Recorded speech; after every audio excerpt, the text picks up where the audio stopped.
80% des cultures spéciales, c'est-à-dire surtout la vigne, l'arboriculture, la culture maraîchère, sortiraient du système des paiements directs. Donc ça serait encore une moins-value. Il n'y aurait que peut-être 20 ou 25% qui seraient cultivés en bio.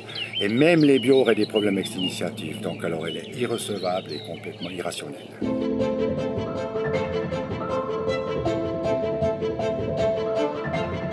Ici, vous êtes chez Vinquelaire à Vaumarqueux. Le domaine se compose de 22 hectares, un tiers sur le canton de Vaud, 2 tiers sur le canton de Neuchâtel. Ça fait des années qu'on a opté pour Vidi Suisse, le développement durable. En plus, je fais 5 hectares de vignatage et je gère un domaine de 11 hectares à Cressier en bio. J'ai 7 employés permanents à l'année. On fait 19 vins différents, 12 cépages et beaucoup de blancs, entre autres Pinot Gris, Viognier, Chardonnay.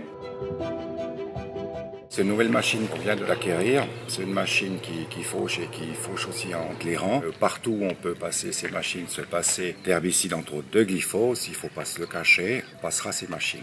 Quand on fait un fauchage avec les 2 buses à glyphosate, on fait à peu près 2 heures, 2 heures et demie hectare. Et puis la machine qu'on a vue ce matin, je pense qu'on fera à peu près 1 hectare par jour. Et au bilan énergétique, c'est clair, c'est 30% de plus de consommation de mazout. Il n'y a pas de miracle. Ce qu'on sert en produit phyto ou en herbicide, on le met en effet de serre de l'autre côté en compensation parce qu'on doit tout remplacer par des travaux mécaniques.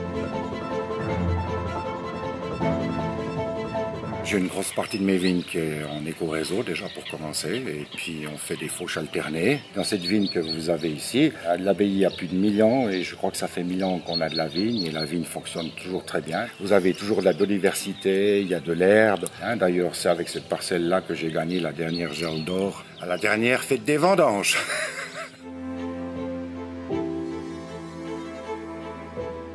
Ce que je vais voter, je vais voter 2 fois non. Parce que c'est pas possible d'imposer un système comme ça. C'est pas aussi simple que ça. Et dans la culture des gens, bio, c'est venir ne pas traiter. Et si les gens s'approchent, viennent chez nous, on va leur expliquer. Moi, le côté pesticide m'énerve un petit peu. La production intégrée est née dans les années 1990. Et c'est puis là qu'on s'est quand même posé un petit peu des questions. Maintenant, tout ça a été réglé. Il n'y a plus d'acaricides. Les insecticides, c'est des pièges à phéromones qui font juste les vers de la grappe.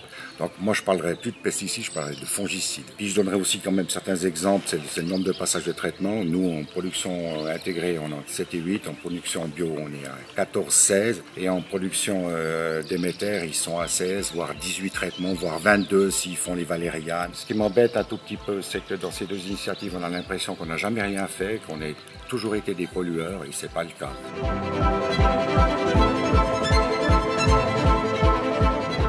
C'est clair que maintenant, vous avez des vins bio, des vins de production intégrée, des vins d'émetteurs. Commercialement, de mettre tous les vins dans le même panier, donc sans pesticides, on s'assurera tous des vins bio.